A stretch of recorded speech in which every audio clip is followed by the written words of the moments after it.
several methods in graphing or solving for the system of linear equation, and one of them is graphing. Now for today we're going to solve linear system using this method, and to be able to understand in solving linear system using the graphing method, you should be aware or familiar with the slope-intercept form. Now the slope-intercept form is given by the formula y equals mx plus b, where m is our slope and b is our y-intercept. So in our previous lesson, we're able to graph linear equation using this form, and we're going to use this skill in solving for the solution of a linear system using this method. Now, for example, we have a linear equation, let's say y equals 1/3 x minus 2.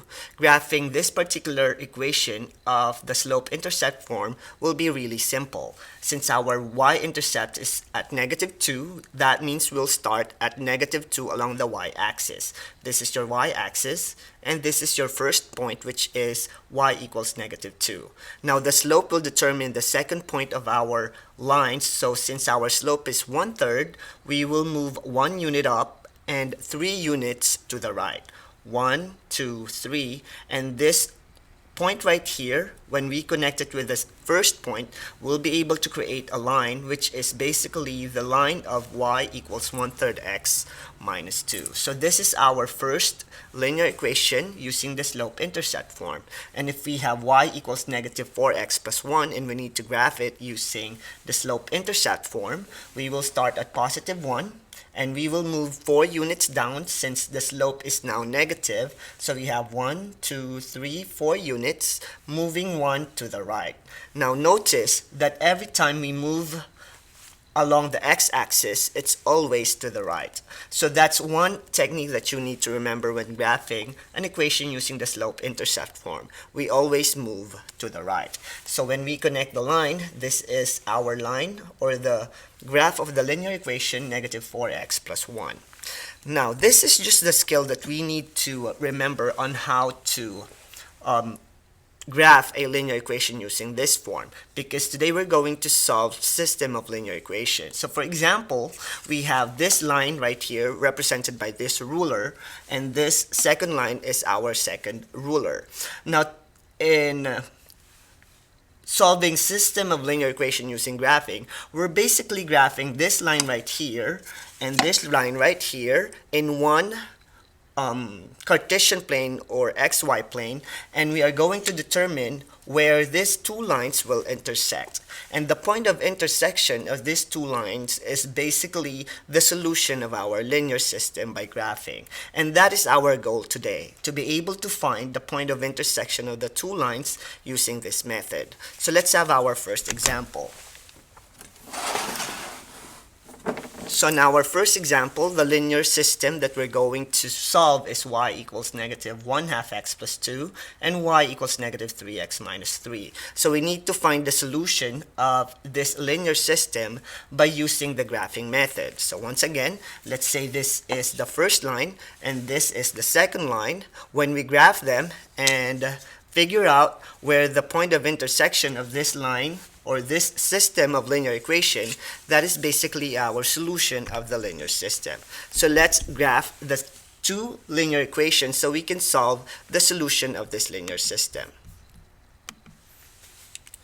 So in example number 1, we have y equals -1/2 x plus 2 as our first line, and the second line is y equals -3x minus 3. So the first thing that we need to do is to graph the first line at y-intercept equal to 2. So this is our y-intercept, which is 2, and since our slope is -1/2, it means we need to move down 1 unit, and then we will move 2 units to the right. So 1, 2, and this will be our second point, which when we connect will form a line. So this is the graph of our first linear equation. Now for the second linear equation, we are going to start at -3 because that is our y-intercept, and since our slope is -3, so that means we are going to move downwards 3 units and then move 1 unit to the right. So this is our second point, and when we connect those 2 points, we will create a line. Now the point of intersection of line 1 and line 2 is the solution of our linear system. And in this method, we're able to solve for the solution of this linear system, which is at -2 and 3. So that's how simple solving linear system using the graphing method. So let's have our second example. So in example number 2, our system of linear equation is given by y equals negative 4x and y equal to x plus 5. Now to find the solution of this linear system, we are going to graph the first line, which is at negative 4x. Now notice that we don't have a y-intercept on our first linear equation. So that means the y-intercept will lie at 0, 0. So if you don't have a y-intercept, it's going to be at the point of origin, and from the point of origin, we are going to move 4 units down because that is our slope, and 1 unit to the right. And this is our second point, and when we connect those points, we will create a line. So that is the linear equation negative 4x. Now for the second linear equation, x plus 5, we will start at positive 5, and since you are seeing that there's no coefficient for our x variable, that means the slope is equal to 1 over 1. So in that case, we are going to move 1 unit up and 1 unit to the right. And this is the point, or the second point, of the linear equation y equals x plus 5. And connecting our 2 points, we'll have our line, and you will see now that the solution of our linear system by the graphing method lies in this particular point of intersection, which is at negative 1 and 4. And that is the graphing method on solving linear system using graphing.